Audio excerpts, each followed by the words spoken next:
बहुत से लोग कहते हैं कि ओल्ड एज, यानी हमारे वालिद या वालदा 80 साल से ज़्यादा उम्र के हो गए हैं, उनको हम वैक्सीन लगवाएंगे तो उन्हें कोई प्रॉब्लम ना हो जाए।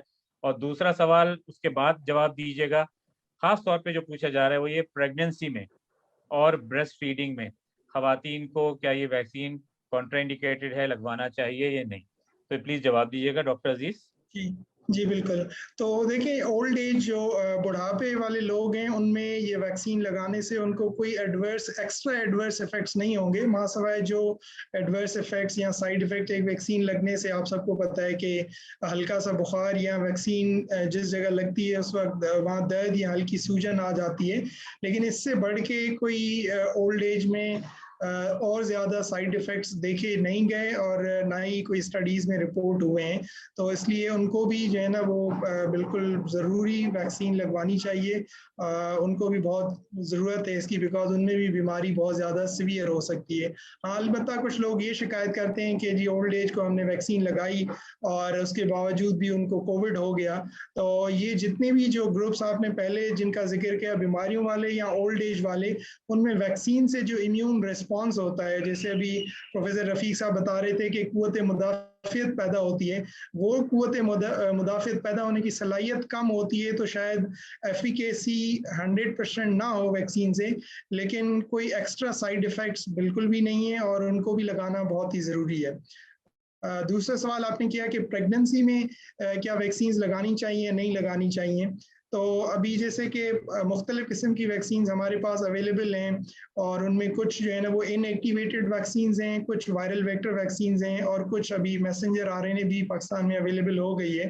तो प्रेगनेंसी में जो इनएक्टिवेटेड वैक्सीन्स हैं वो तो बिल्कुल सेफ़ हैं। शुरू में डेटा नहीं था, हमारे पास तहकीक नहीं थी, इतने लोगों को लगाया नहीं गया था, तो इसीलिए गाइडलाइंस ये कह के मना कर रही थी कि जब तक हमारे पास डेटा आए फिर हम बताएंगे लगाएं ना लगाएं। तो उसके बाद अभी काफ़ी सफिशिएंट डेटा आ गया और पाकिस्तान की नेशनल गाइडलाइंस भी रिवाइज हो चुकी हैं और उन्होंने भी कहा है कि प्रेगनेंसी में ये वैक्सीन लगा सकते हैं, कोई मना नहीं है। तो मासवाए शायद मुझे भी मैसेंजर आरएनए वैक्सीन का पता नहीं है, वो शायद अभी गाइडलाइन पाकिस्तान में अभी डेवलप हो रही है और बताएंगे। लेकिन बाकी जितनी भी वैक्सीन हैं वो प्रेगनेंसी में दी जा सकती हैं और वो डिफरेंट इंटरनेशनल गाइडलाइंस भी उनको रिकमेंड करती हैं कि दी जाए। आपका मतलब है किसी भी ट्राइमेस्टर ऑफ प्रेगनेंसी में दी जा सकती है? जी बिल्कुल, किसी भी ट्राइमेस्टर ऑफ प्रेगनेंसी में दी जा सकती है। अच्छा, ब्रेस्ट फीडिंग खवातीन जो कराती हैं उनको भी, उनके लिए भी सेफ है? ये सिमिलरली ब्रेस्ट फीडिंग में भी ये वैक्सीन सेफ हैं, क्योंकि ये इनएक्टिवेटेड वैक्सीन हैं जो कि पहले अगर हम मिसाल लें जो प्रेगनेंसी में बाकी किस्म की वैक्सीन लगती हैं जो हम एडवाइस करते हैं, तो वो सारी प्रेगनेंसी में लगती हैं और ये उसी तरीके कार के हिसाब से ये वैक्सीन ईजाद हैं।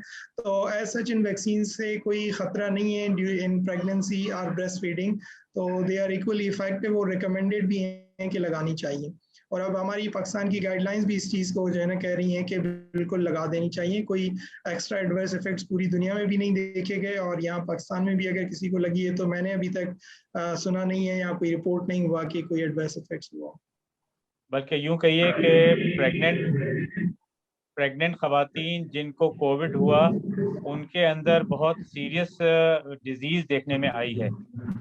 मेरे मुशाहिदे में पिछले एक हफ्ते में 4 प्रेग्नेंट खवातीन हमारे हॉस्पिटल में एडमिट हुई तकरीबन 2 हफ्ते के अंदर, और वो सीवियर और क्रिटिकल डिजीज के साथ थी। तो आपकी बात बिल्कुल तवज्जो दुरुस्त है कि प्रेग्नेंट खवातीन को भी यानी कि इसको नज़रअंदाज नहीं करना चाहिए।